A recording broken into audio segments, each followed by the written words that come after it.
Good afternoon. That works. Wow, what a honor for me to be here and welcome this this group of people. Just an amazing number of folks who have done spectacular work. On behalf of the Historical Society of Los Alamos, I want to welcome everybody here. Our job is to record and preserve the history of this amazing town. And maybe today we'll get to think about what that meant. What were people thinking when this history was going on, and how does that impact our lives today? So, without any further ado, I'd like to introduce our first speaker, who is Gunnar. Oh, it's Tony, I'm sorry. Tony Redondo is representing the laboratory. So come on up.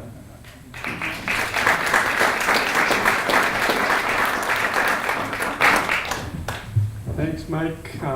Thank you, everybody. It's a pleasure to be here. And some of you may have gotten a program a few days ago that said that Nan Sauer was going to do this presentation. Obviously, I'm not Nan Sauer, and I'm very happy to do that. I've actually coordinated with her to tell you a few things about the laboratory and some of the accomplishments that the laboratory has made over the last 75 years. The laboratory started in 1943, so this year is our 75th anniversary. So I have the next slide. So one of the things that I'm going to do is to go through some of the accomplishments. The letters in this one are very small, so I don't expect everybody to be able to read this, but it's a list of, and it's not a complete list, of things that, innovation events that have occurred in the laboratory since 1945. A number of these are actually things that happened during the Manhattan Project and afterwards, and they're related to the nuclear weapons program. The nuclear weapons program is at the heart of the mission of the laboratory, and so there's quite a few things. But I'd like to point out a number of them that, some of them I have a view graph on, but a number of them I will not talk about with view graphs. And so let me just first mention that in 1954, in 55, the laboratory essentially invented something called computational fluid dynamics. Fluid dynamics is that part of physics that deals with the description of the motion of fluids. The thing about it is that the equations that describe that motion were discovered in this third quarter of the 19th century. And it took until 1955 to be able to do significant calculations to understand the details of how fluids move, the dynamics of the fluids.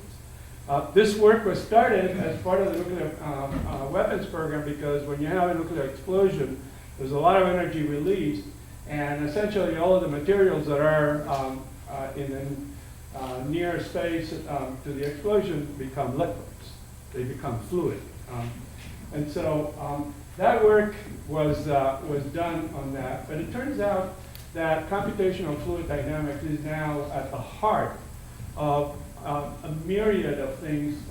And one of the most salient ones is the fact that it's used to do climate and weather modeling. So all of the models that you have, when your weather person on TV tells you the models indicate this or that, those models have at their heart computational fluid dynamics. And as I said, The computational part of that was originated here at the laboratory in the 50s. Another one that's very important, and it's one that ended up with the Nobel Prize for Fred Reines, is the discovery of the existence of the neutrino. The neutrino had been postulated by Enrico Fermi and others, and Reines was the first one to do, with a team here at Los Alamos, to do experiments that show the existence of the neutrino. The neutrino was, and still is, a very elusive particle because it can go through matter and nothing happens to it. And so to detect it, you have to have interactions. And so it was a very difficult set of experiments. And so those are, two of the things that I'm going to not talk on the next set of view graphs. So let's have the next one. So Los Alamos, and for those of you that are not from Los Alamos, LANO stands for Los Alamos National Laboratory, is a place where we discover science. We have a large cadre of scientists and engineers and people that do technology, and they're all top-notch people in their fields. The laboratory has many programs that support the nuclear deterrent and global security and energy programs. Los Alamos is a Department of Energy laboratory, and so energy is quite prominent in our portfolio. Next, please. One of the things that was also invented at Los Alamos was the Monte Carlo method. The Monte Carlo method is a modeling technique that is used today in many, many fields. And so I've listed in there mathematics, the natural sciences, all the natural sciences, biology, physics, chemistry, medicine, social sciences, finance, economics, and many other things. The Monte Carlo method is a method that uses the generation of random numbers, and so it has many applications and things that have a statistical or a random nature, but you can also use it for things that are not random, and a lot of those applications can be used in there. The people that you see in here, this picture is Nick Petropoulos, who was the head of the team that started the development of the Monte Carlo method. Two of the people that are in this picture, this is John von Neumann, the one on the other end is Stan Ulam, and Richard Feynman is in the middle. So von Neumann and Ulam were part of that team that developed the Monte Carlo method. Feynman had already left the laboratory by the time the Monte Carlo method was implemented. It was done in 1946. If you're familiar with some of these things, the first scientific paper on the Monte Carlo method was published in 1953. So there was a period of time between the development of the method, because they had applications in the weapons program, and the publication of the details of it. Today, anybody that does simulation and modeling knows about the Monte Carlo method and most likely uses it. Another thing that was developed at the laboratory, and it started with a couple of people that were in the weapons program too. This is Walter Goat, who was the founder of GenBank. And GenBank was the precursor of the program to develop to identify the human genome. And so it was a human genome. The other person that did this was the head of the theoretical division at the time, and so two of them, and they were in the weapons program doing this, and so they had the knowledge, the mathematical and physical knowledge to start doing the analysis of these sequences of DNA. And that's how that started. The laboratory currently has, and has had it for a number of years, a program to produce medical radioisotopes. And this is actually a very important program in the United States because it provides medical radioisotopes to many, the majority of the hospitals that use them in the United States. And so they're actually produced here at the laboratory. And this is my last slide, and it's again another example of the kinds of things that are being done at the laboratory. This is actually not a picture of the rover in Mars, because you would have had to have another vehicle to take that picture. But it is actually one of the experiments that they did at the beginning. That vehicle has and had a device that was invented and developed here at the laboratory. Its short name is LIBS. It stands for Laser-Induced Breakdown Spectroscopy. And what it does is it shines laser light on a rock, for example, and from the spectrum that comes out of that laser, it can identify the elements that can form that rock. I think that's my last slide, and so I'm going to introduce now Howard Shapiro, who is the next speaker. And Howard is the Chief Agricultural Officer at Mars Incorporated, and he's going to tell you about many of the wonderful things that Mars does. Thank you.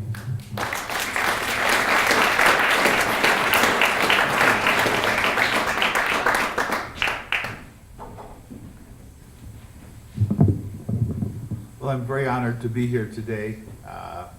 I should at least give you a little history, and that is that I'm not sure this would not have happened were it not for the uncommon meeting of Harold Schmitz and Peter Botka at the Lindau Nobel Laureates meeting, and the friendship that they've built over all this time.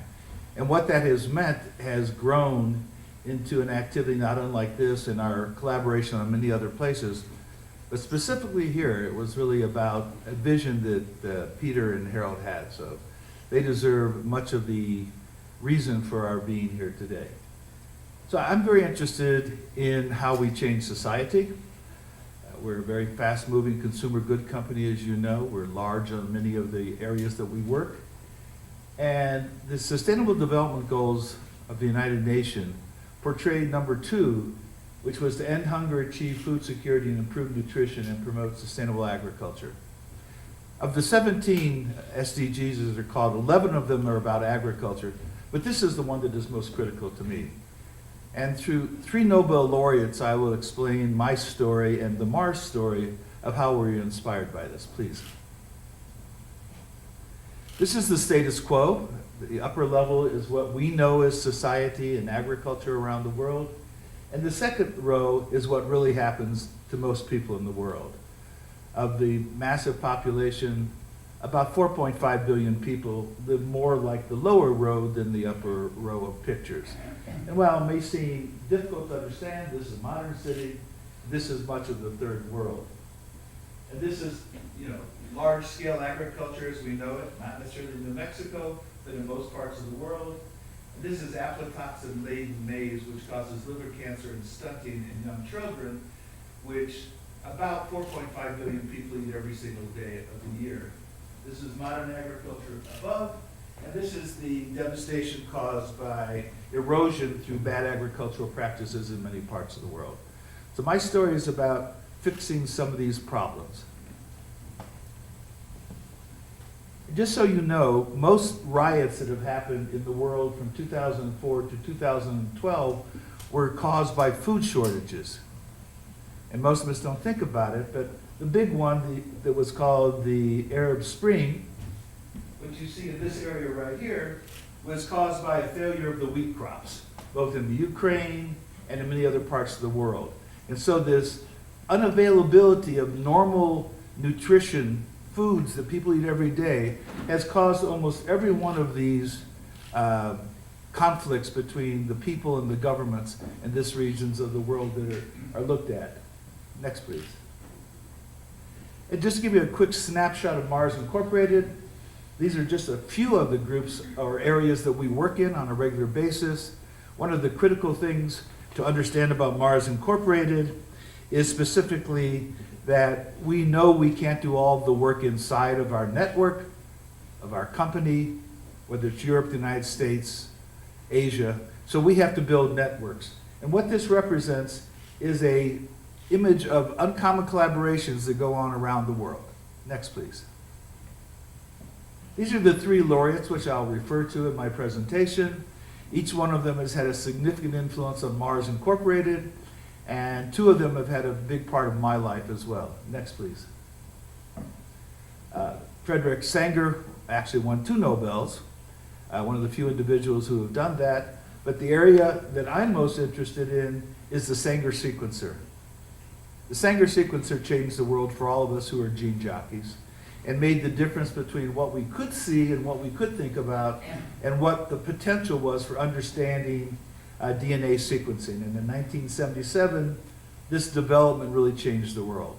It just made it different for us to see from something quite large in walking fields, 10,000 plants, making decisions about each plant like Norman Borlaug did, and many of us have done for generations, and to be able to look at the laboratory and give us indications of what the best solutions might be.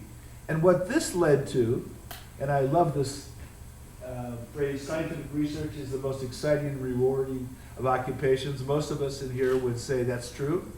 I could ask you to raise your hands, but it would be in the majority, so we all know that this is what we live for. But what this allowed, next slide, was to do the cacao genome.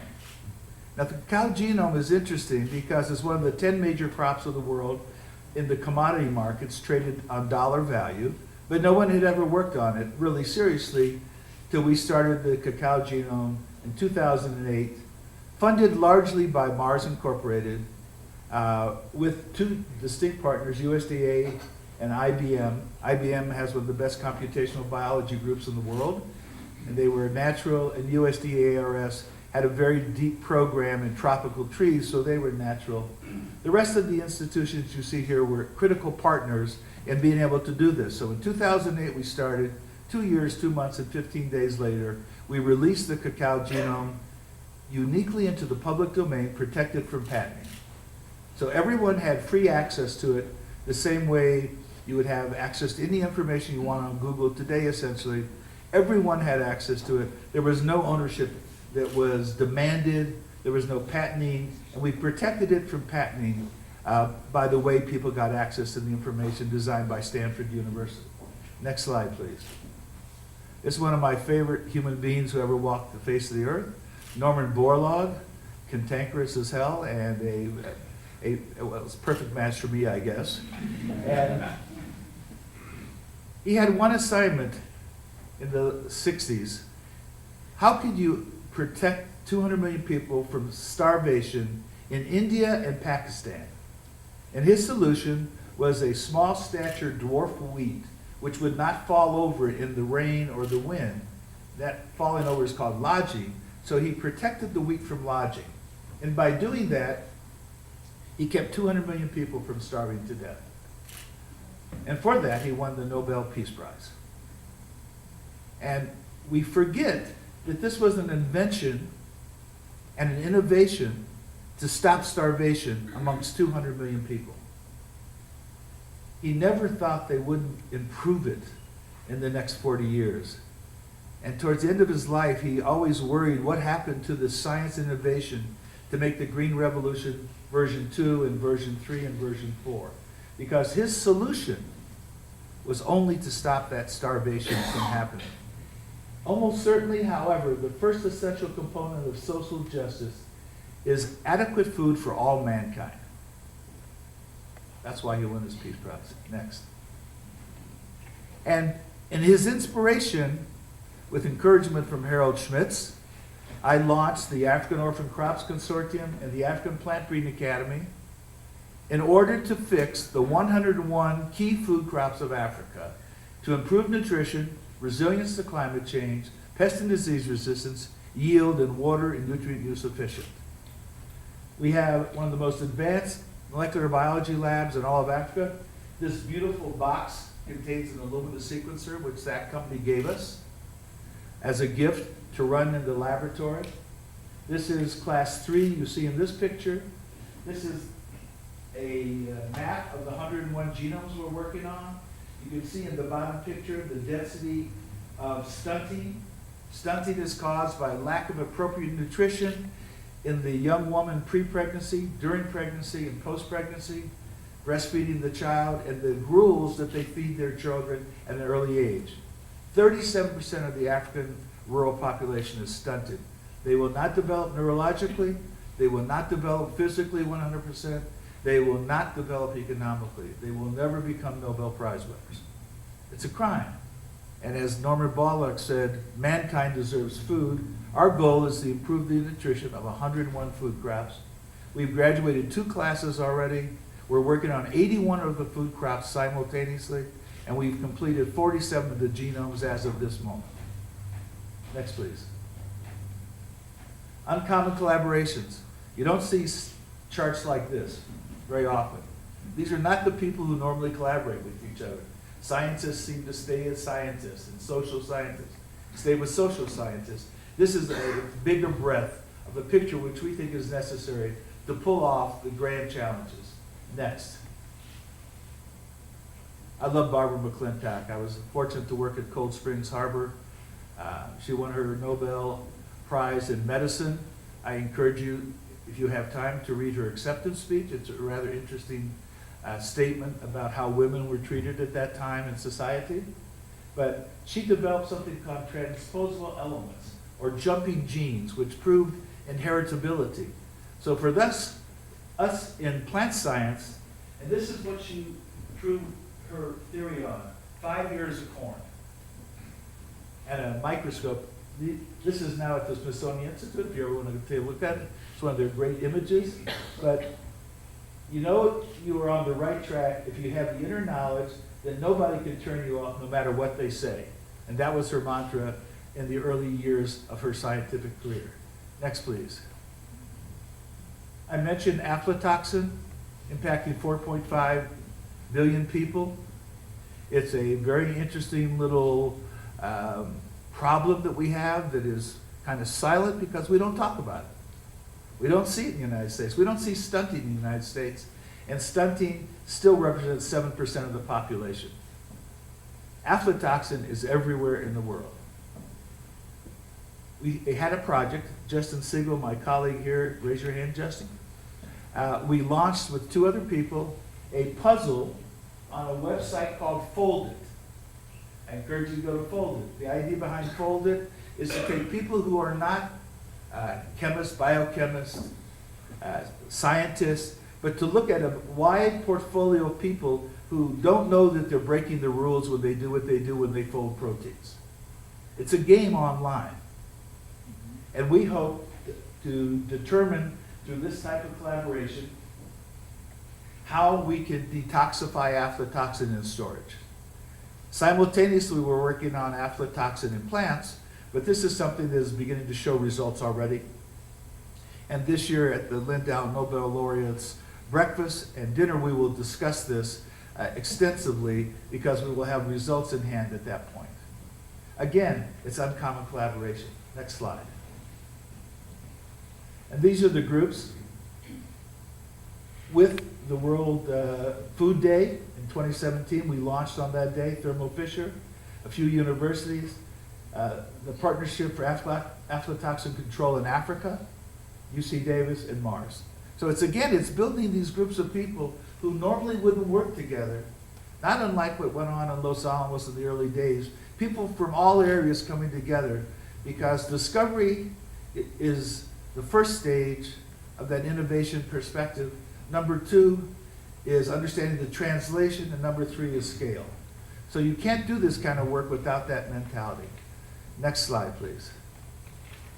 And this is our participation at Lindau Frank Mars in this particular picture with Liz, and myself with Stephen Chu, Harold up there signing the Concord for 10 years with Nicholas and the Countess, recently with Eric Maskin on economics, and then the audience at the breakfast. Mars supports Lindau both financially as a grant and also in supporting the students who attend this meeting. Next slide, please. So Nelson Mandela, of course, is a hero to many of us. And he said, poverty is not an accident. Like slavery and apartheid, it is a mandate and can be removed by the action of human beings.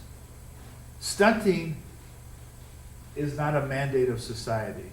Aflatoxin poisoning is not a mandate of society. We can remove those actions by human beings acting together in collaboration. Thank you.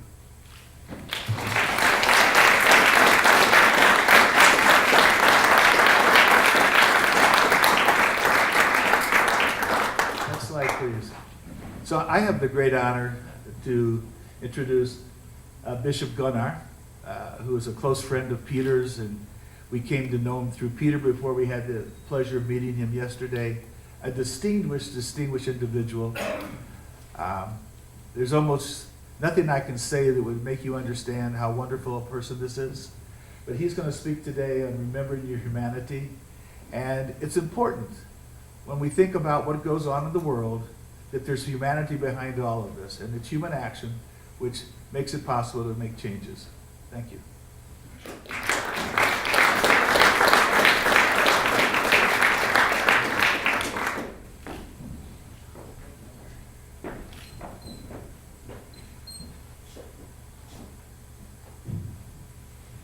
Thank you, Howard. I guess I am an example of uncommon collaboration. It's a great honor for me to be here today and to have this opportunity to share some reflections, some humble reflections on a topic which connects to Lindau, connects to Los Alamos, connects to the Nobel Peace Prize.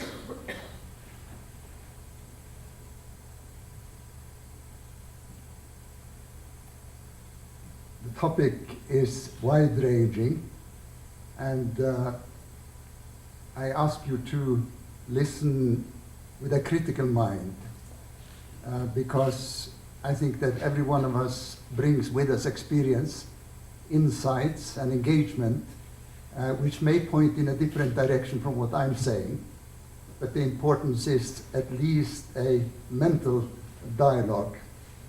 So thank you for the invitation to join this impressive gathering of scientists and concerned citizens.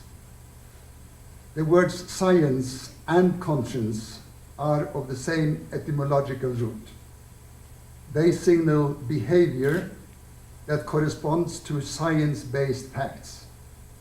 They remind us of our responsibility to a higher moral authority, human or divine, or both.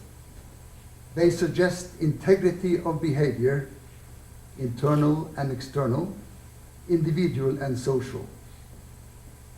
If conscience signifies respect of ethical standards, a sense of right and wrong, that urges us to act morally, then Los Alamos, the laboratories and the desert, puts to the test both science and conscience. This is indeed a place to contemplate science and technology for better or worse. The Los Alamos National Laboratory has been described as a place to protect the nation and promote world stability. This praiseworthy mission, with its inherent tensions, sees new challenges in the 21st century, as we have been reminded of in the speakers we've heard. We are here today to honor human ingenuity and academic excellence through 75 years. We are here to renew our commitment to social engagement and individual responsibility.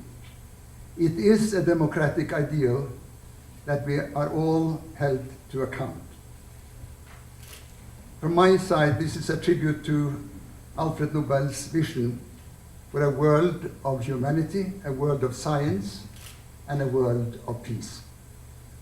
We have been invited here to celebrate a great artistic project in honor of Count Leonard Bernadotte. He is the co-founder of the Nobel laureate meetings in Lindau, which later was expanding to Heidelberg. And these two places, Heidelberg and Lindau, are global meeting places for Nobel laureates of science and young students. The Klaus Tschira Foundation, Family Foundation, has made possible the unique Nobel photo project of Peter Badke. His outstanding work entitled Nobel Heroes is a tribute to the men and women, the heroes and the heroines, who in the spirit of Alfred Nobel have contributed to the progress of humanity. The study of the magnificent work of art should be accompanied by the reading of another book of Peter Badke, the book Ingenious Encounters, which he has written together with Sandra Sarinbal.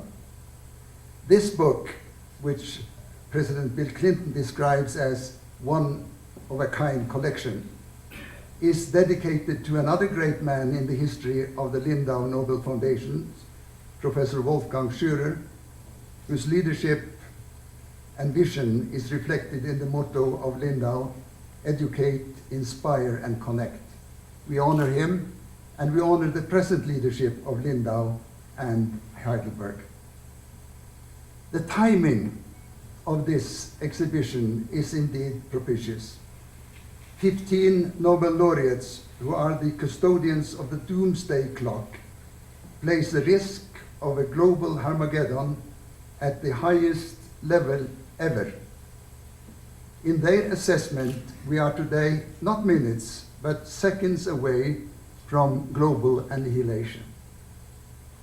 This grave diagnosis of world affairs is reflected in the stern New Year's message of the UN Secretary General, Antonio Guterres, when he says, "I'm not giving an admonition, I am giving a warning."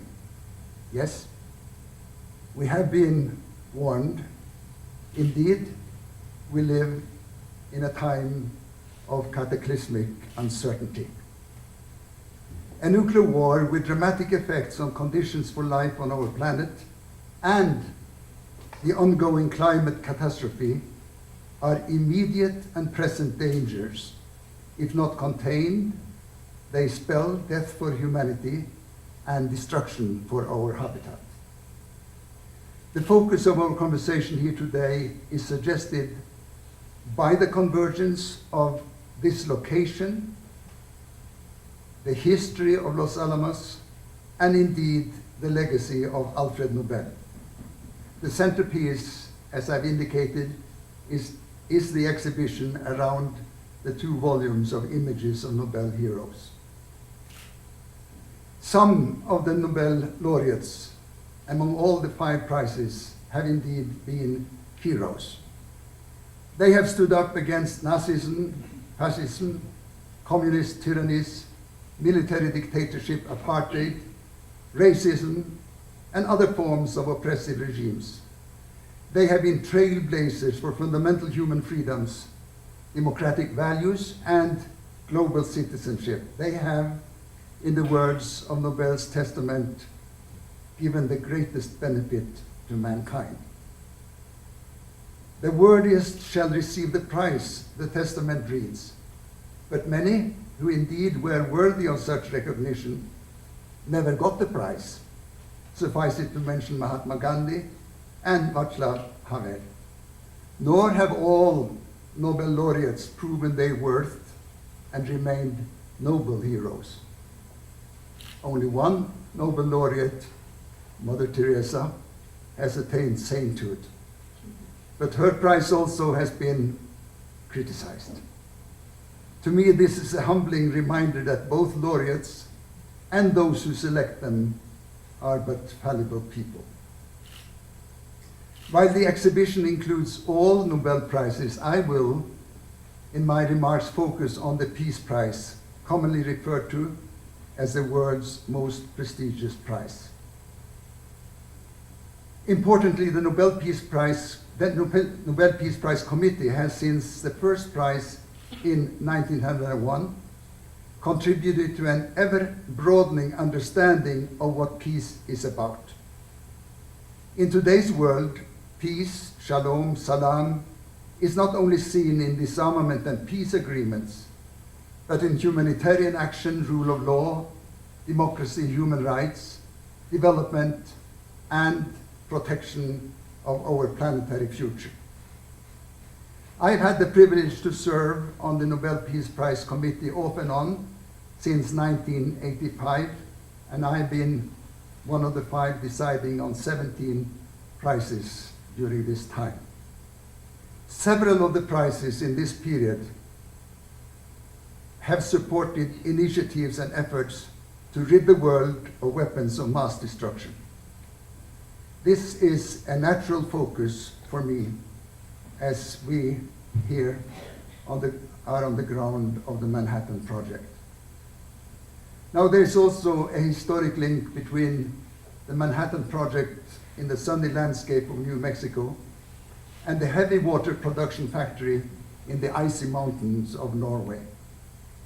The bombing of this plant in Norway in 1943 and the sinking a year later of the ferry trying to salvage the remainder of the heavy water, contributing to stopping Nazi Germany in the track towards the atomic bomb. This sabotage contributed to the demise of Hitler's uranium project and thereby to Germany's defeat in World War II. The destruction of the heavy water production factory cost some 20 lives. It did, however, not prevent Hiroshima and Nagasaki and the more than 100,000 of deaths there. My perspective on the topic not only reflect my engagement with the Nobel Peace Prize through these years, but also my commitment as a Christian and as a leader of interfaith cooperation under the motto, many faiths, common action. Let me therefore briefly address issues of faith and fact, science and religion that sometimes challenge tenets of modernity. Both the issue of the nuclear bomb and the issue of the climate change challenge science and faith. Contrary to a perception of a dominance of religion-based rejection of scientific facts, there is today a growing alliance between faith and knowledge. Increasingly in the 21st century, Holy Scriptures are read not against, but in support of scientific facts. Thus, leadership and grassroots members across all mainstream faiths contributed to the Universal Agreement in Paris in 2015 on a comprehensive strategy to stem the man-made climate crisis. And let me mention the Rainforest Faith initiative launched in Oslo last year, inspired by Pope Francis' encyclical Laudato Si. It sets a new standard for cooperation between governments, rainforest activists, indigenous peoples, diplomats, the UN, and global faith organizations like Religions for Peace. A rainforest summit is planned for 2019, hopefully in the Amazonas. And the California Climate Summit, called by Governor Jerry Brown later this year, is enthusiastically supported by a cross-section of global faith movements. Likewise, on the nuclear issue, there is, within all major religions today, dedicated support of a nuclear disarmament and rejection of the doctrine of deterrence. The World Council of Churches, of which I have been honored to be on the leadership, with its more than 500 million Christians in 110 countries around the world, has devoted much of its theological, moral, and spiritual energy to the nuclear issue. And the Catholic Church has in recent years moved from a conditional acceptance to an absolute rejection of nuclear weapons. Pope Francis recently declared, I quote, "Weapons of mass destruction, particularly nuclear weapons, create nothing but a false sense of security. They cannot constitute the basis for peaceful coexistence between members of the human family, which must rather be inspired by an ethics of solidarity." Now, this notwithstanding, there remains a conservative faith phalanx that resists fact-based responses to some of the most stringent questions of modernity, and they make their political impact today. Let me now zero in on the bomb and the legacy of Alfred Nobel. After all, he was one of the main sources of his wealth was his invention of dynamite. Not surprisingly, there are two opposing views on the topic of the Nobel Peace Prize and the atomic bomb.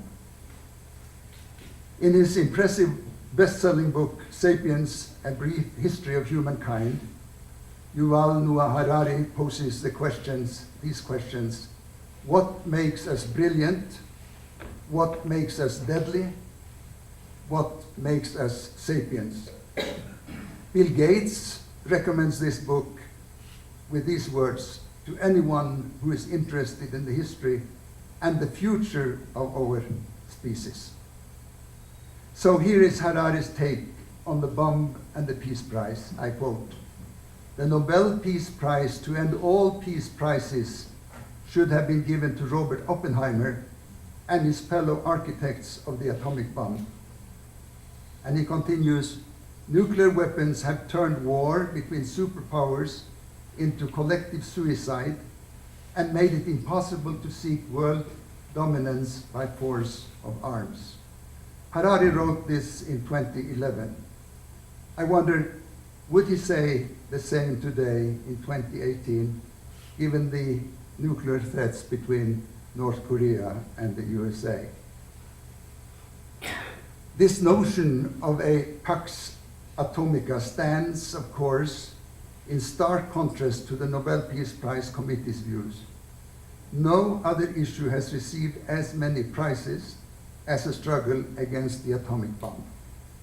Every 10 years or so, the nuclear issue has been addressed by the committee, including the prize to the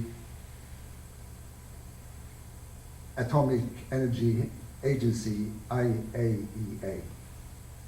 The first Nobel Peace Prize I voted on in 1985 was to the International Physicians for the Prevention of Nuclear War.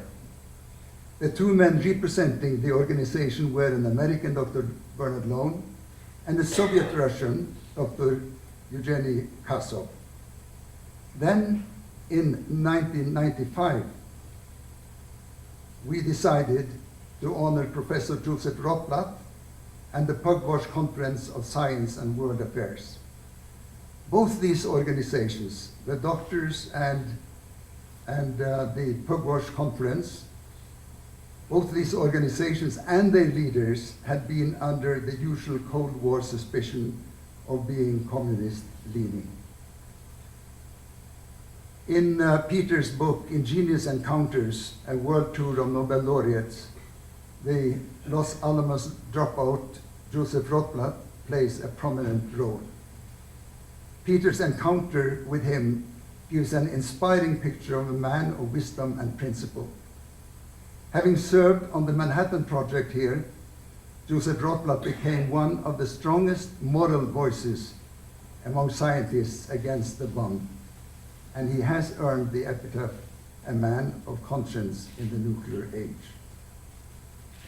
As a leader of the Pugwash Conference on Science and World Affairs, he, Rotblat, was critical of the political and military perceptions that led to the buildup of enormous nuclear arsenals. But he also criticizes scientists on both sides of the Iron Curtain for their significant role in maintaining the nuclear arms race. The title of his Nobel lecture says it all: Remember your humanity. His opening words were the following, I quote, "I want to speak as a scientist, but also as a human being. From my earliest days, I had a passion for science, but science, the exercise of the supreme power of the human intellect, was always linked in my mind with benefit to people. I saw science as being in harmony with humanity. I did not imagine that the second half of my life would be spent on effort to avert a mortal danger to humanity created by science." And he reminded us, as we listened to him in the City Hall of Oslo, he reminded us that nuclear disarmament is not only a moral duty, but indeed a legal commitment by the 5 official nuclear states, which they signed in 1970 in the Non-Proliferation Treaty. Rotblat laments that precepts such as science is neutral or science has nothing to do with politics still prevail. And he says, they are remnants of the ivory tower mentality, although the ivory tower was finally demolished by the Hiroshima bomb. Now, importantly, Rotblat pays tribute to his colleague, Professor Hans Bethe, the Nobel laureate in physics in 1967. He had served as director of the theoretical division here at Los Alamos. And he is honored, of course, here with a house in his name.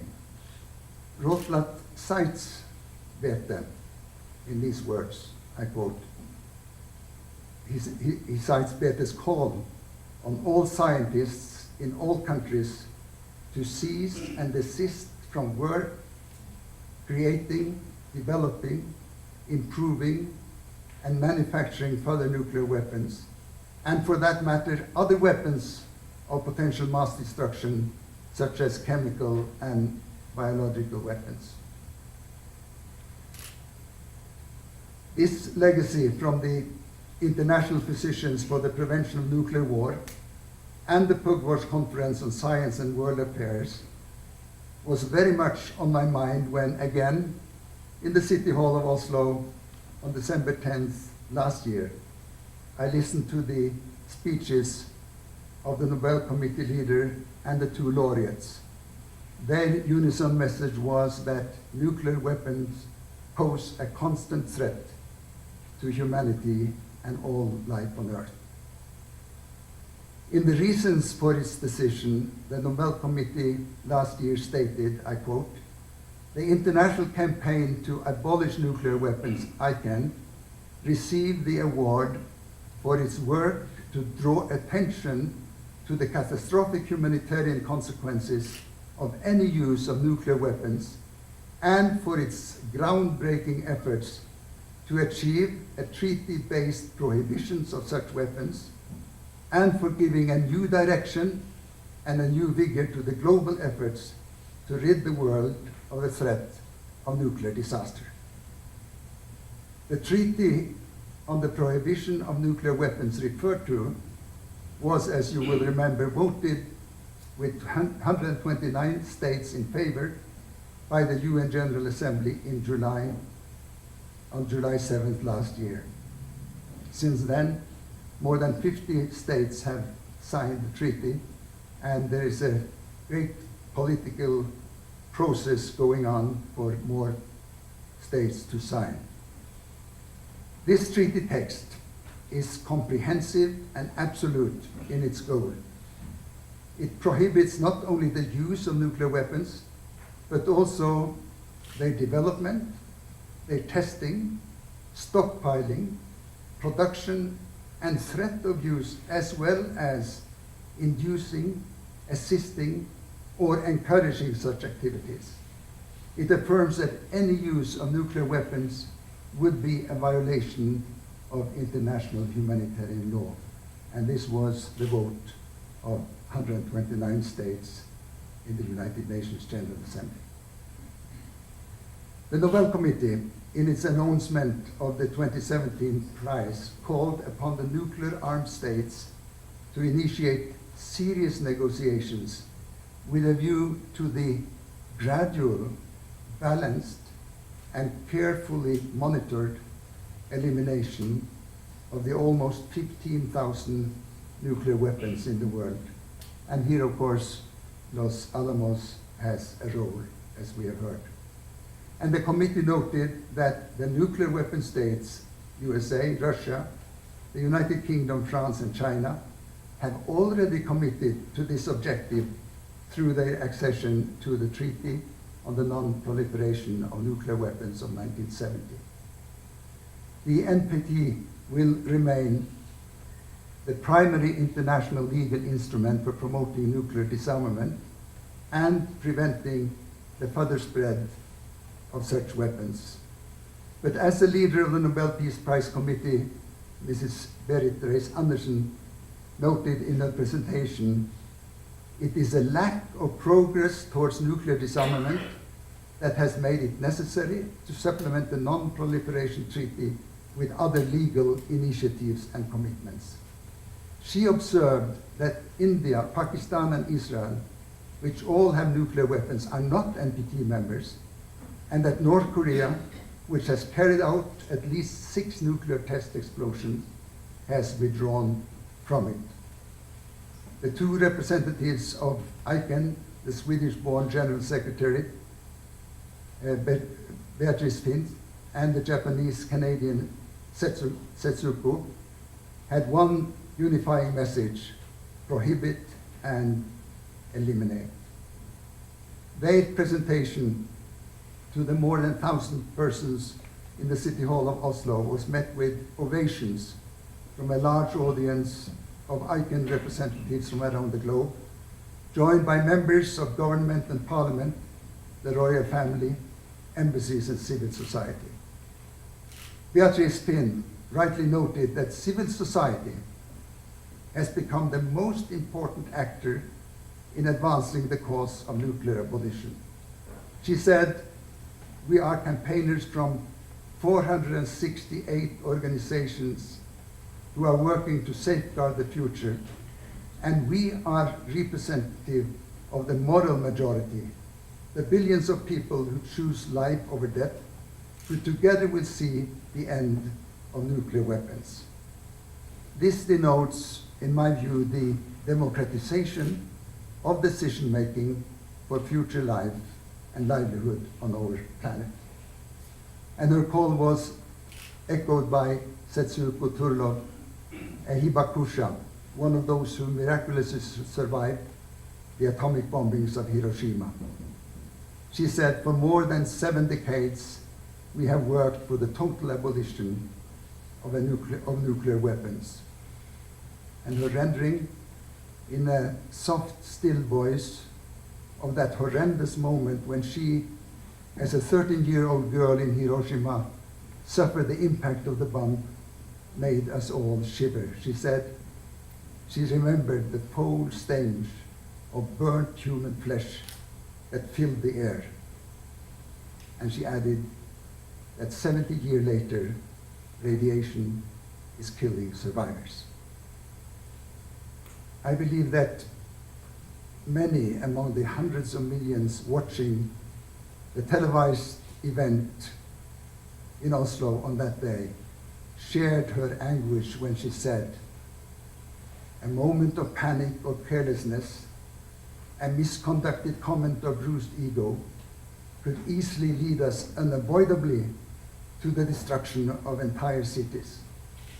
A calculated military escalation could lead to the indiscriminate mass murder of civilians.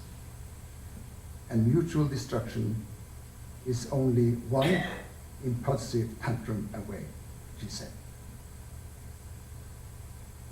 And there remains one destiny-defining question that needs to be answered. What if deterrence fades?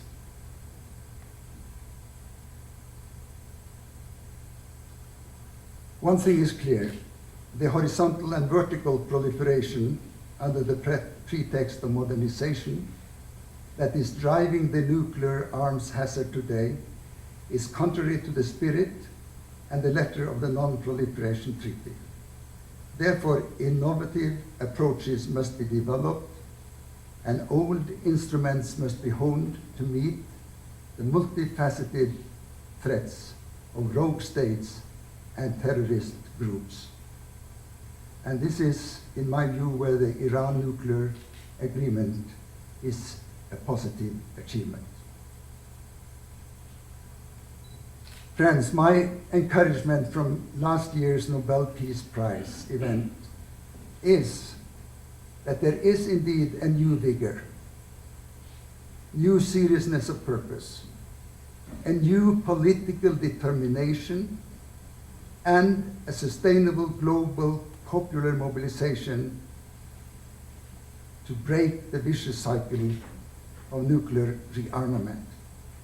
There is a rising movement of stewards of the earth and custodians of our civilizations.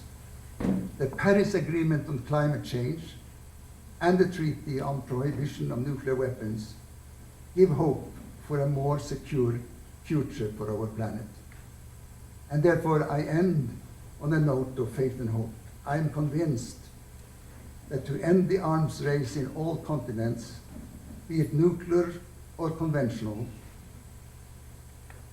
the need for a real humanitarian alternative will prevail. If a portion of the trillions used on weapons had been spent on humanitarian assistance and development, hundreds of millions desperate human beings, brothers and sisters on the earth, could have avoided poverty-driven global migration. And this should be our humanitarian pledge to choose life and hope against death and destruction. The voice of humanity and humanitarian law is becoming stronger. I am equally optimistic that the global mobilization of concerned citizens will, sooner or later, result in a universally binding UN treaty on abolition of nuclear weapons, as is the case with the banning of biological and chemical weapons, landmines, and cluster munitions, and they have all been honored by the Nobel Peace Prize. They were all humanitarian imperative driven. When these treaties were first proposed, generals, politicians, and diplomats said it was impossible, but they all became a reality on the world stage, making it a crime under international law to deploy such weapons. It is my fervent hope that in the promotion of world peace, the United Nations will one day bring its member states together to pass an overarching covenant, a universal declaration on human rights to peace. My remarks have focused on the Nobel Peace Prize. Let me, in conclusion, recall that there are many other Nobel laureates of all prizes, as so many of those closely connected to Los Alamos, who share the same concern. Let me only quote one, the Nobel laureate in literature in 1950, William Faulkner, saying, "Only by being the voice of humanity can we defeat fear, can we help humanity endure." So, brothers and sisters, let us treasure this timely encounter here in Los Alamos. Los Alamos, a site of science and a site of conscience. Let us listen to the voices of Nobel heroes, voices of wisdom and compassion, voices of humanity. My prayer is that we all, as members of the one human family on this wonderful planet Earth, that we all, as members of a noble humanity in one community of nations, that we each one trust ourselves to shine as one of the countless stars in the firmament of faith and hope. Yes, let us remember our humanity. Thank you.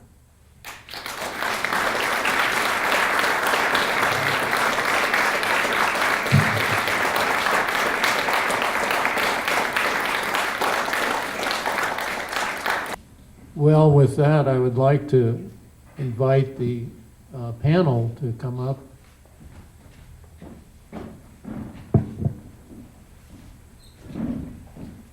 We are here celebrating this portrait exhibit of Nobel laureates, partly because Los Alamos had over 24 Nobel laureates associated with the community. So I'd like to begin with Professor Martin Hellman, who would be our first speaker. So we'll go through the short, brief presentation by each, and then we'll open it up to a panel discussion. I think we'll just keep using this one. Thank you. So I'll read to keep it to the time. Many Manhattan Project participants justified their work by saying it would end war. Victor Weisskopf said, "The scientists at Los Alamos believed that such powerful weapons would make war impossible." But then he noted this was 1985. We were naive. The many millions killed by war since 1945 prove Weisskopf's assessment. But there's a bright side to the picture if we view it from a different perspective. Nuclear weapons did not end war, but they did make it too dangerous. My research indicates that if we keep stumbling into unnecessary wars, we'll be lucky to make it through the next 100 years. That's not much more than the life expectancy of a child born today. So that child has worse than even odds, in my estimation, of surviving his or her natural life. So it's not just a moral imperative, it is a survival imperative, which gives me hope that it can happen. The problem is that society has not recognized the risk of small wars in the nuclear age. It's like ICANN focuses on the nuclear, but we need to see the connection between these small wars and the nuclear. The Cuban Missile Crisis was a third world hotspot that got out of control. So the problem also illuminates the solution. Bring the nuclear risk into clear focus and bring its connection to small wars into focus. So to bring that into focus with the opportunity, indeed the necessity, of building a more peaceful world. If we do that, the Los Alamos scientists will finally be proved right that, quote, such powerful weapons would make war impossible, to use Weisskopf's words. Wouldn't it be wonderful if some scientists from Los Alamos were involved in that effort, much as Hans Bethe, Joseph Rotblat, Victor Weisskopf, and others were? Well, there are some, and there are two that I know of, and I'll give examples. Siegfried Hecker, who was director of Los Alamos from 1986 to 1997, has visited North Korea 7 times on track to diplomatic missions.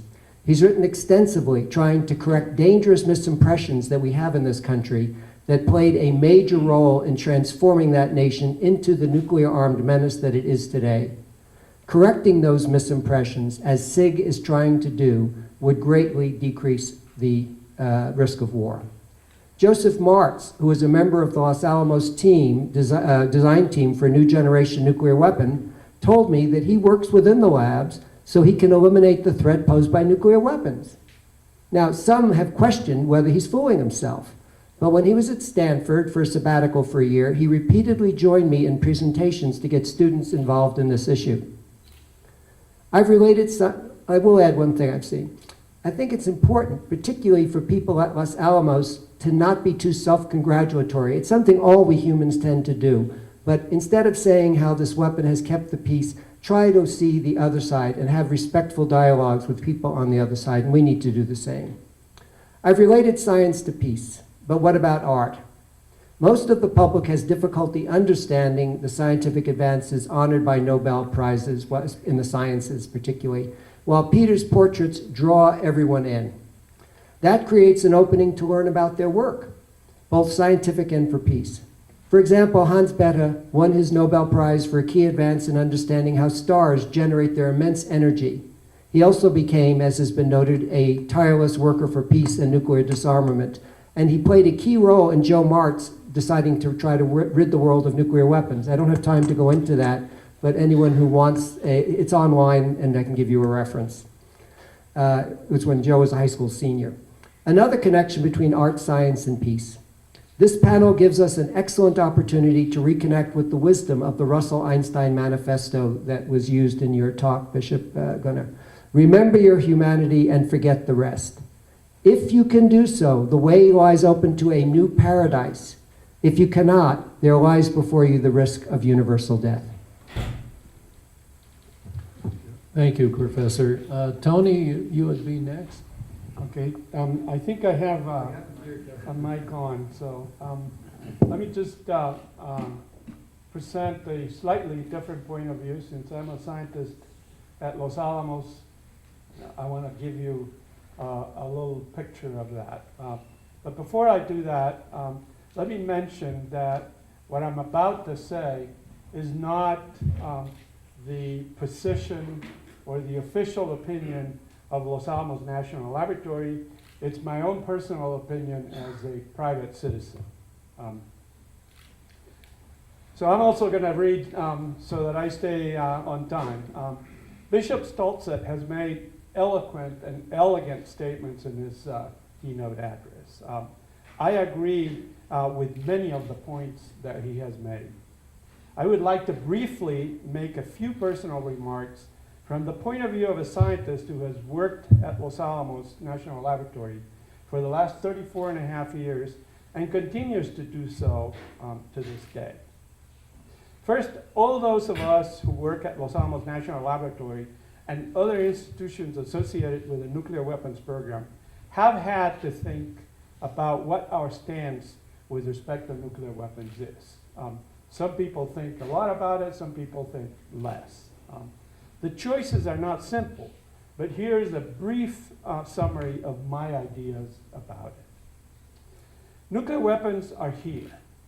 The genie is out of the bottle, and it's going to be extremely difficult to put it back in it. Together with Bishop Stoltz, I hope that it can be done, and I don't think that we will see it in my lifetime, which is probably not going to be very long. I have helped and expressed my opinion as a private citizen in whatever small way I can in the effort to eliminate or reduce the danger of nuclear weapons. However, I think serious decisions about it will only occur when the political leaders across the world act. So there are many institutions that are trying to do that, but the ones that are really going to make it happen are the political leaders. I find it difficult to believe that they will act unless there is an overwhelming popular sentiment for them to do so all over the world, not just in one country. I believe that deterrence has played a significant role in avoiding a devastating war. I learned about the concept of deterrence when I was about 10 years old. I was interested in learning about the Second World War, and I asked my father about the Maginot Line. He said that in 1870 and in 1914, German armies invaded France by going across the border between the two countries. In the period between the First and the Second World War, France built the Maginot Line, a massive set of fortifications all along the border between France and Germany. On May 10, 1940, the German army invaded France by going around the Maginot Line through Belgium. My father said that the situation was similar to the one in which you are not getting along with your neighbor, and you see that he gets a big stick. In response, you get a big helmet. He also told me that if instead you get a big stick, your neighbor might think twice before he starts to clobber you. This is deterrence in terms that a child can understand. It is most likely not the best option, but it is the one that we currently have. Because I believe that deterrence is the one option we have at this time, I am willing to work in the nuclear weapons program to try to make sure of two things. That nuclear weapons are safe, and by that I mean in scenarios in which there may be accidents, and that they present a credible deterrence option. I believe the job of our laboratory is to solve the hard problems that confront our country. It is also the laboratory's job to pass that information to the decision makers so that they can make the best well-informed decisions. As a scientist, I feel no worse than Alfred Nobel must have felt when he invented dynamite. Similarly, I can understand 16th century polymaths like Girolamo Cardano and Niccolo Tartaglia, who solved the problem of ballistic trajectories trying to destroy the other guy's castle, and gave an enormous push to the development of mathematics. Or the myriad of benefits and terrible things that have come from the creations of scientists, engineers, and technologists going back for many hundreds of years. I take it as part of the evolutionary inheritance of human beings, as Harari has mentioned in his book, Sapiens. Thanks. Thank you, Tony. Bishop, would you say a few words, please? Well, thank you for the comments. I think the word deterrence needs to be looked at in light of where we are today in the context of North Korea, the US, what should I say, conflict.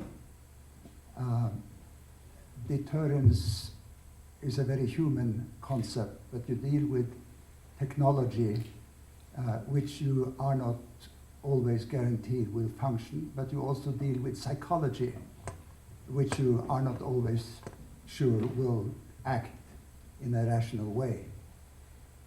I was thinking of it this morning when we had a presentation over at the museum, and the video machine didn't function. I thought, well, here we are in the center of science and technology, and a video machine doesn't function. And the whole presentation was sort of affected by that. It was a good presentation, nevertheless. But just to illustrate that we are here speaking about issues of technology, of psychology, of power and asymmetries, which makes the whole issue or the whole question of deterrence somewhat frightening. It could really be a driver for a conflict, because if you try to understand the psychology of one of the actors, or both today, those who we sort of associate with the ongoing debate, would they feel that they need to act before the other acts? And what would be the information on which they push the button? So this is a situation where we are. And when I heard the presentations earlier this morning, and also here, I am hopeful that the scientific competence here in Los Alamos will address these issues in a what should I say, in a way to overcome these uncertainties if they can be overcome. But the answer to me is not in the present understanding, neither of what is implied in the Non-Proliferation Treaty, nor in the strategy on on mutual assured destruction. Thank you, Bishop. I would suggest this question following your remarks. How can art and science support the pursuit of peace? Martin? Let's see. Before I answer that, I'd just like to say something in response to Tony. I think scientists who work in the weapons labs may sometimes feel as if those of us working for nuclear disarmament or reduction of nuclear risk see you as the bad guys. And let me just say immediately that is not the case. Roughly 50 years ago, I had a summer job. I didn't know what I'd be doing. When I got there, I found out I'd be flying nuclear warheads in on the Soviet Union on a computer, fortunately. And I was a little disturbed by it, but I did the job. I didn't see a better way to improve our national security. Now I do. And I think that the scientists within the nuclear weapons complex, like Sig and Joe, while they do some things I don't agree with, and I do some things they don't agree with, I think we can find common ground and work to build the kind of world we're talking about. So let me just say a brief comment on that. I got it. I'm going to start by telling you that I am a member of the Union of Concerned Citizens. Concerned Scientists. Okay? And so I don't see people that don't agree with the issues that we deal with here at the laboratory as enemies or adversaries. And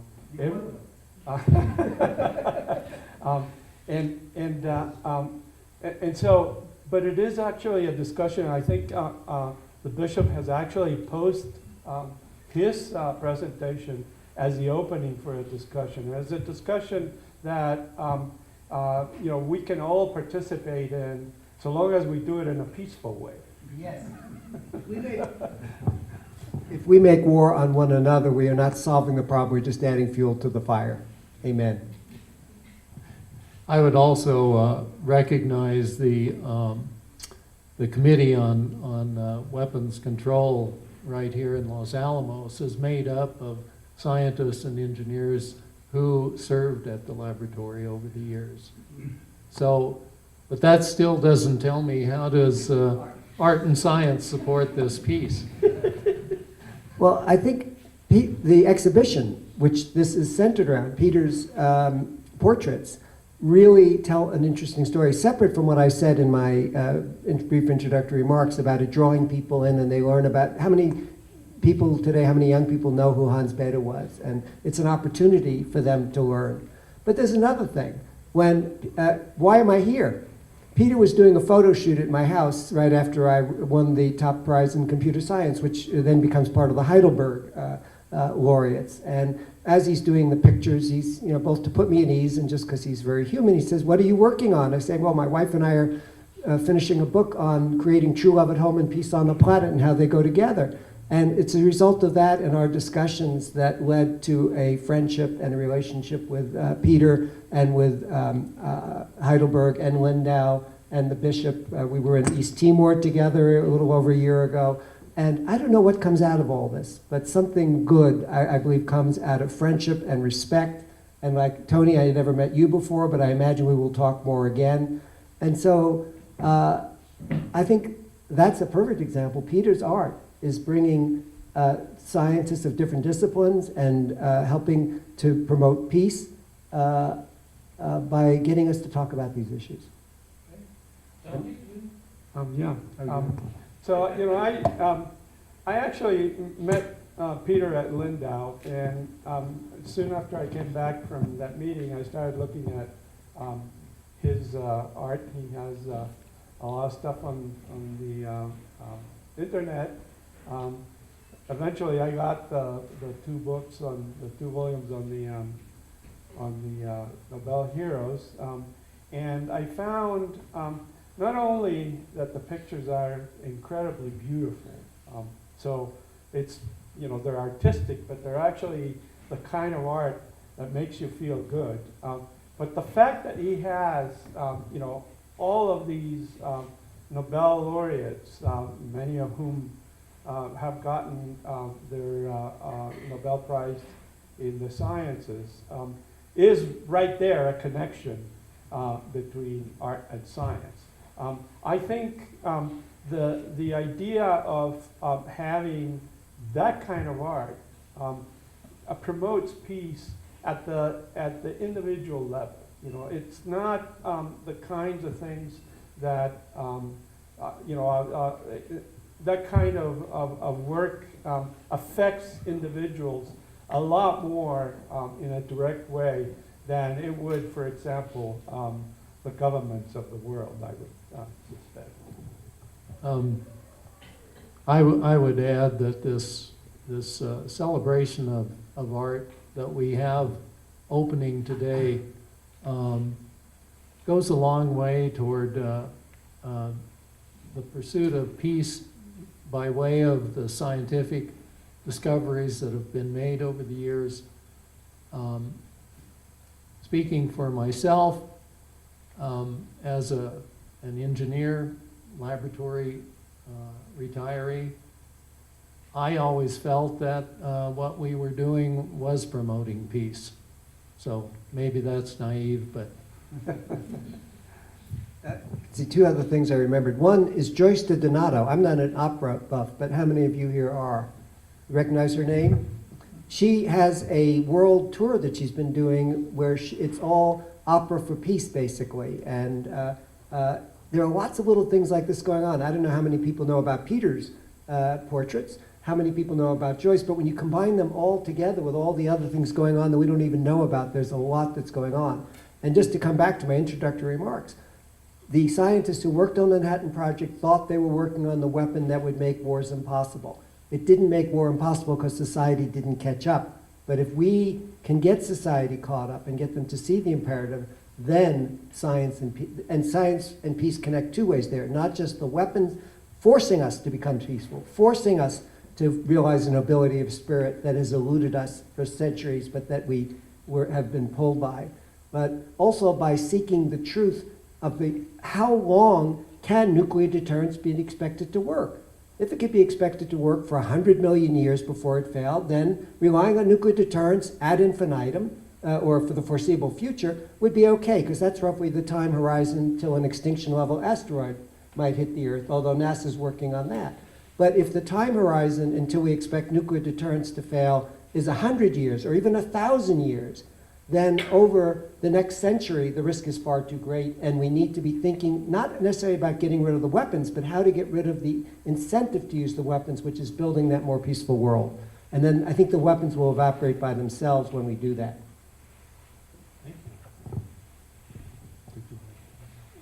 That follows, That's okay.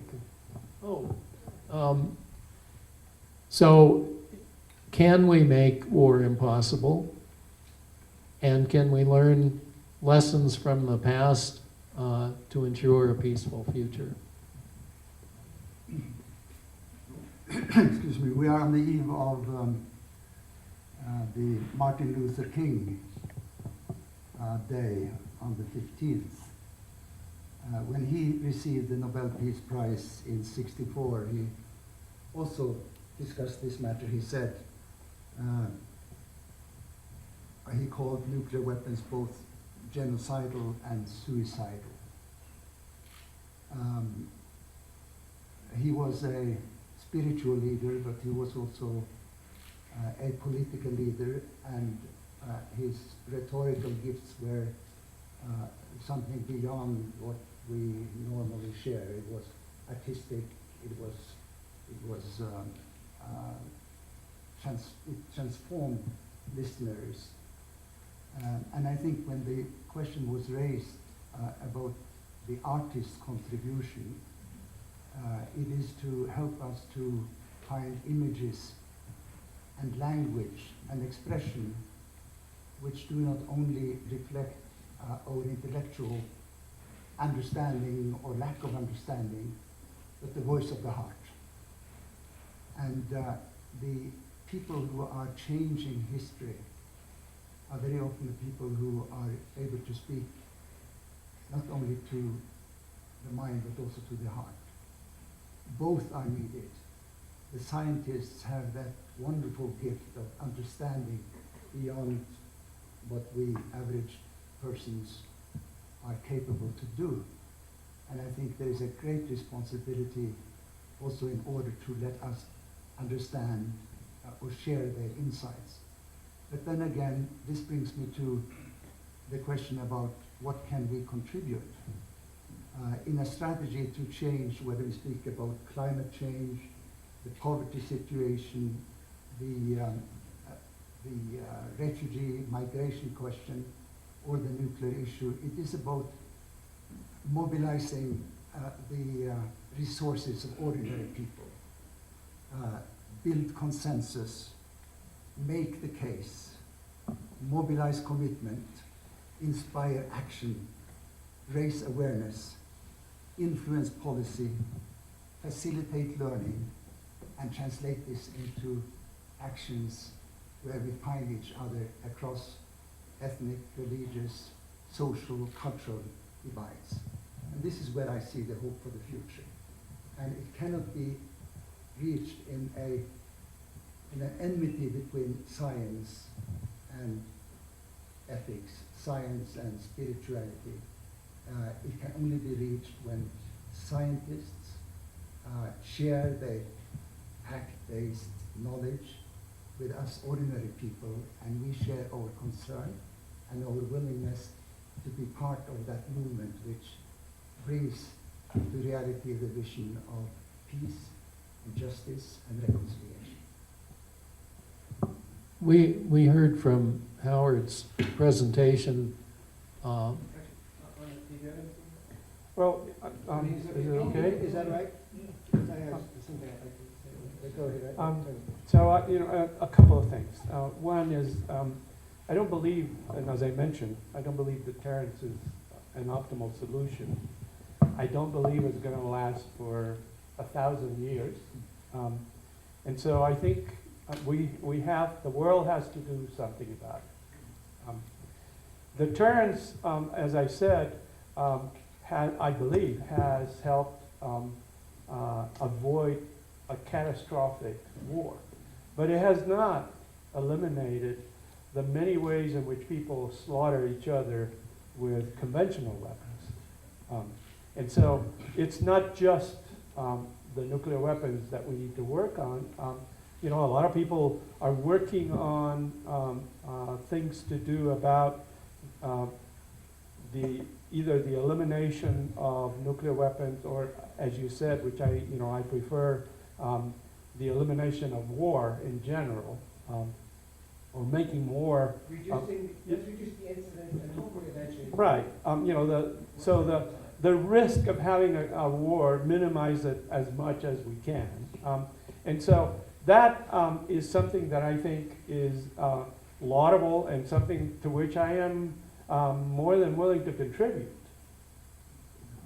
But that also shows that deterrence is a concept which perhaps only relates to the nuclear dimension, because during this time of deterrence, we've had the wars, and we have wars, and they are going on almost under the shadow or protection of the doctrine of deterrence.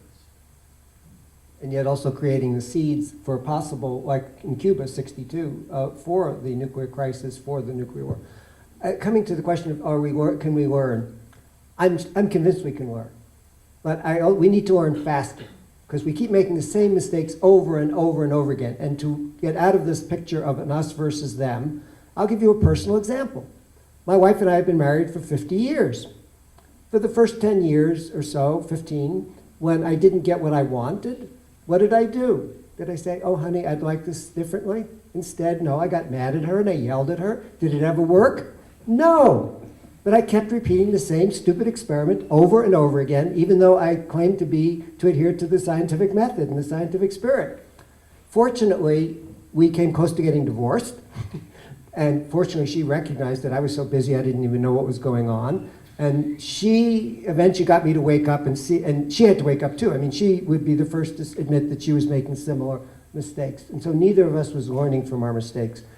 Let us try, and we're not similarly learning as a nation. And I'm going to pick on the United States, not because it's the only one, but because as an American, I focus there. If you look at every war we've been involved in since 1945, I think you would see that it could have been avoided, even the Korean War, quite probably. Or certainly since even if you don't like that one, go back. How far back do you have to go to find a war that you could argue was unavoidable? Even World War II potentially was avoidable if the Treaty of Versailles in 1919 had been different. Then look at the regime change, which is another thing that could produce a nuclear war. Regime change in Syria, which we were trying, and to some extent maybe still are trying as a nation.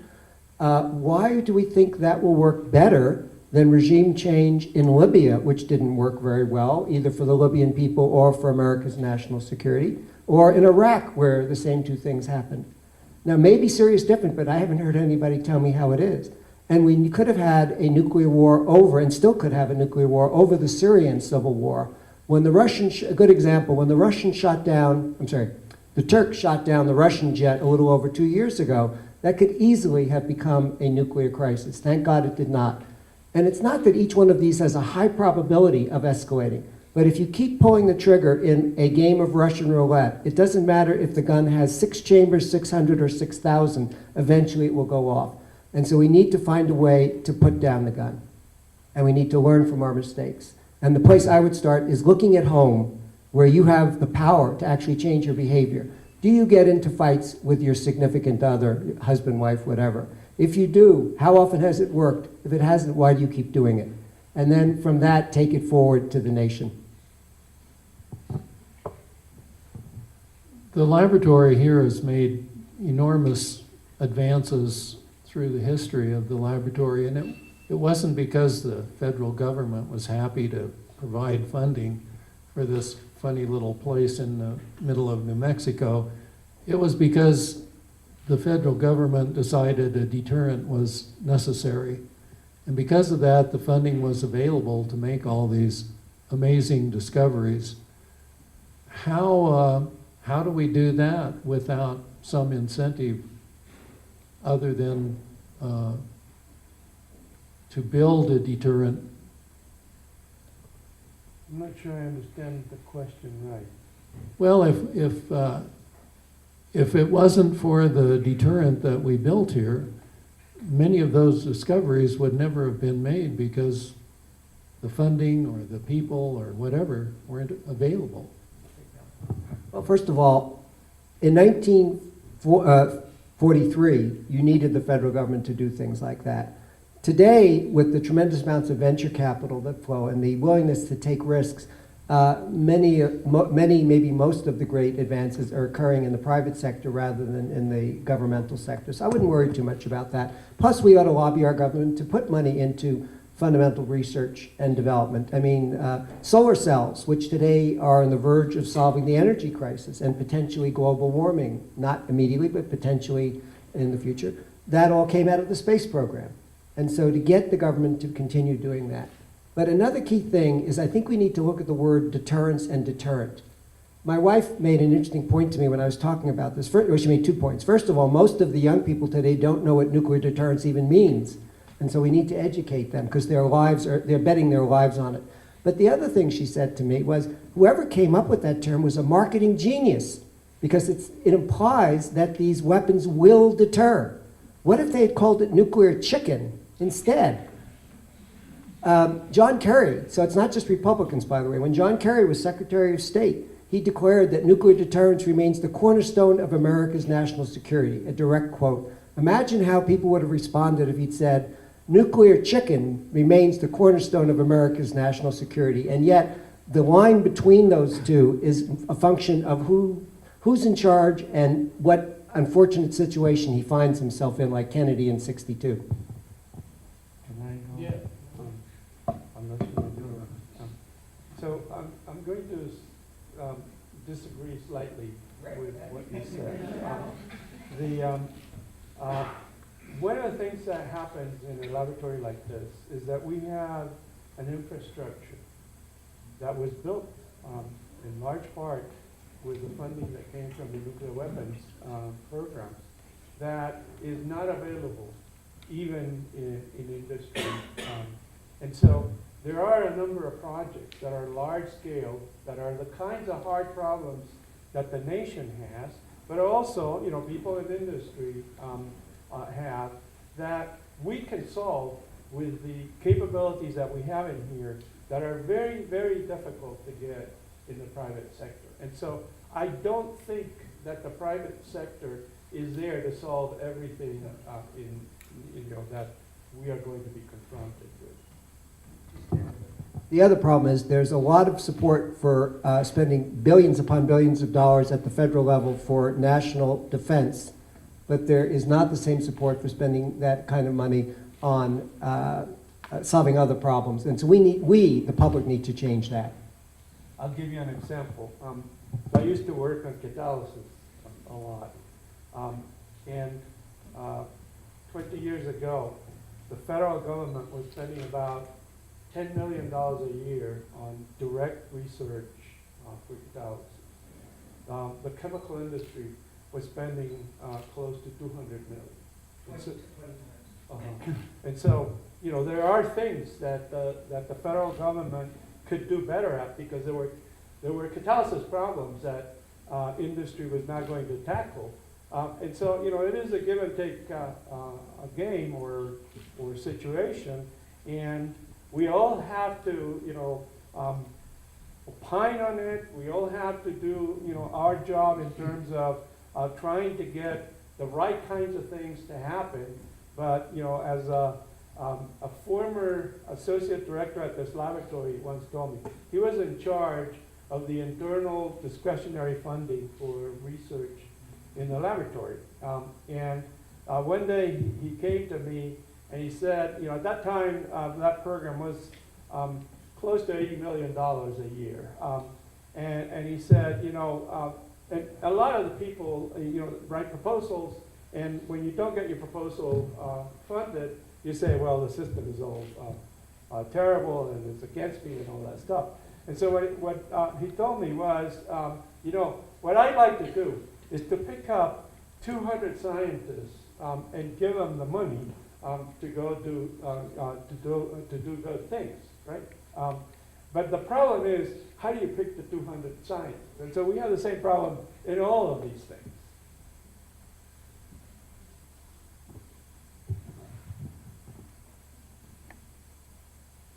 There is another question here about education. What role can that play in driving science, art, and peace? Are there comments? At the Lindau meeting, where it is a privilege of students from all around the world to come there to meet with Nobel laureates. It has been in the field of science, and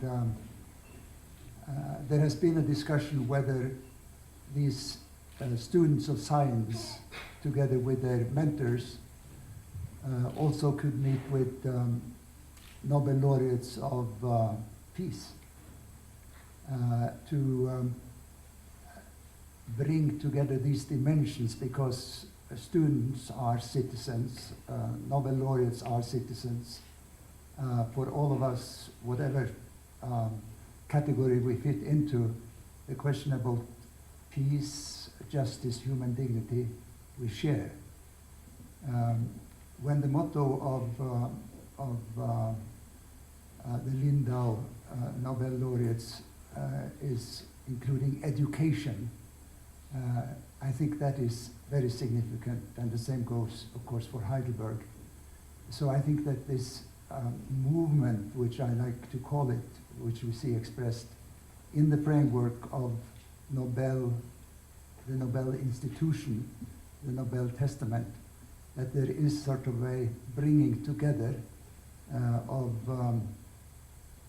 teachers and students in a fellowship of learning, where in the case of these two places, Heidelberg and Lindau, science is at the core.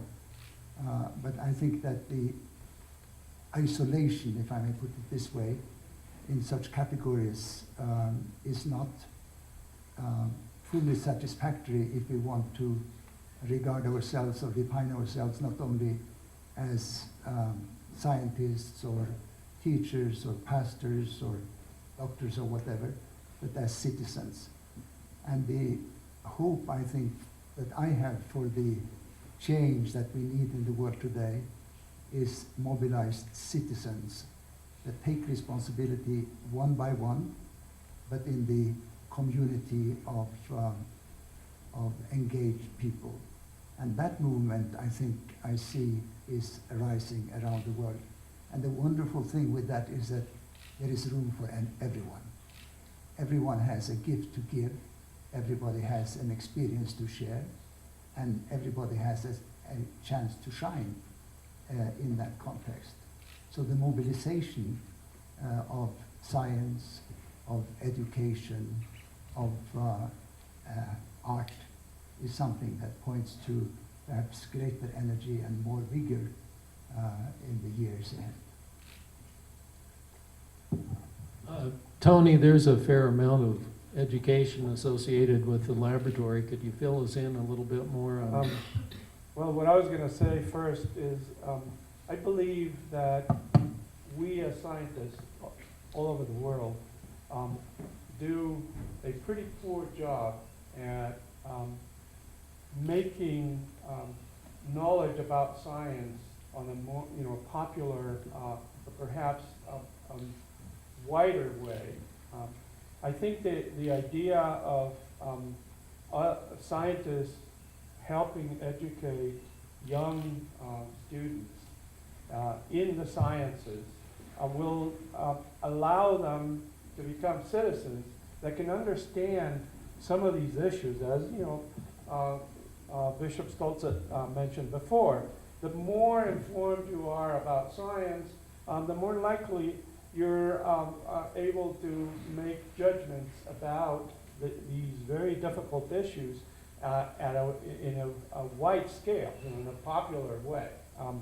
And so, it's very important. I can tell you that I have been working with volunteering, teaching. I love to teach, and so I've done that since I came to the laboratory. The laboratory does have a number of education programs that, for example, one of the ones that I participated in since the beginning was funded by the Department of Energy. And what they were doing is they were busing juniors and seniors in high school to the laboratory twice a week in the afternoons. And we taught them science classes. Okay? And these were in the classes that I was participating in, there was 2 busloads of students from all over northern New Mexico. So, Taos, Española, Santa Fe, there were students from Los Alamos too, and so on. And so the laboratory has continued to do those kinds of things. It does it as funding is available. And it's usually, individuals that volunteer on their own time that do, I would say, the majority of the work in there. There's another program at the laboratory that allows members of the laboratory to volunteer on science, technology, engineering, and what is that? STEM. Mathematics stuff. To teach, and the laboratory recognizes up to 34 hours of laboratory time for those people that do that. And so that's another thing that I've taken advantage of. Martin? very quickly. Education is key in the broadest sense of the word, not just education in school, but educating ourselves. It's like I pointed out in my relationship with my wife.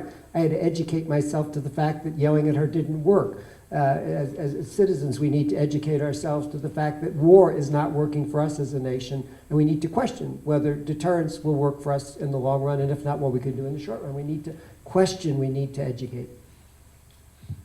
And the Nobel Prize contributes to education somehow? Is that via a goal for individuals?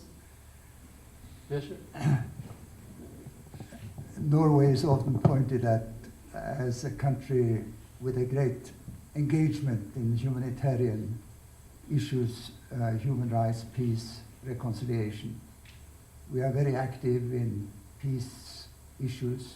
I have personally been involved in Guatemala, East Timor. In a couple of weeks I traveled to Myanmar. And sometimes I get this question, why is a nation of 5 million so active? And my answer is that we have had an ongoing seminar in peace building since 1901, when the first Nobel Peace Prize was awarded. Every year, on the 10th of December, there is this ceremony around the Peace Prize.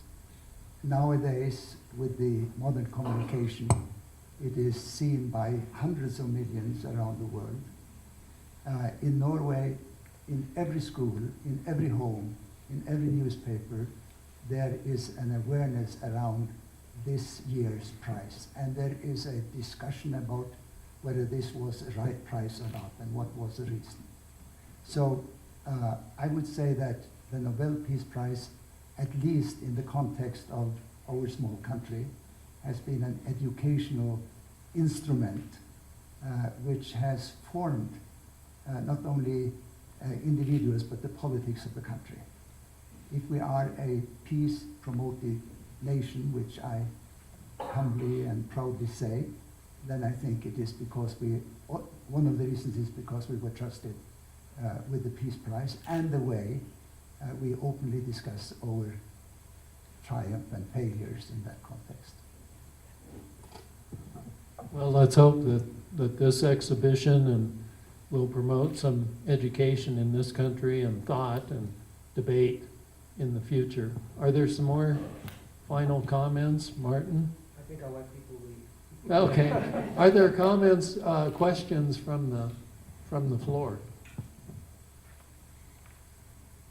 Yes.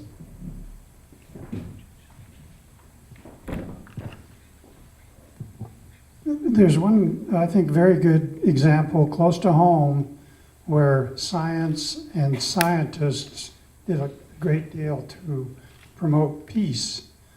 And that was a period of time, there was about a 20-year period in the 90s and 2000s where scientists and engineers from the weapons labs here at the United States met and collaborated with scientists and engineers from the weapons lab in Russia, the different labs. And all this has been documented so well in Dr. Hecker's 2-volume book, Doomed to Cooperate, where articles, many articles by Russians and Americans, they just told their experiences of working with was people that were their adversaries for many decades, and then suddenly there was this understanding and friendships developed. And it was mentioned earlier, how do we get this groundswell of people in our countries to demand the elimination of nuclear weapons or war? I think that could serve as an example. And then, like the Olympics, where we bring our athletes together. There could be other ways to bring educators or artists together from different parts of the world to get to understand each other and possibly create this groundswell that will be needed to influence the politicians, a few of our enlightened politicians maybe that would help make this happen. Other questions? Well, with that, I think I'll close this today. Thank you all again for coming. An interesting discussion, I think.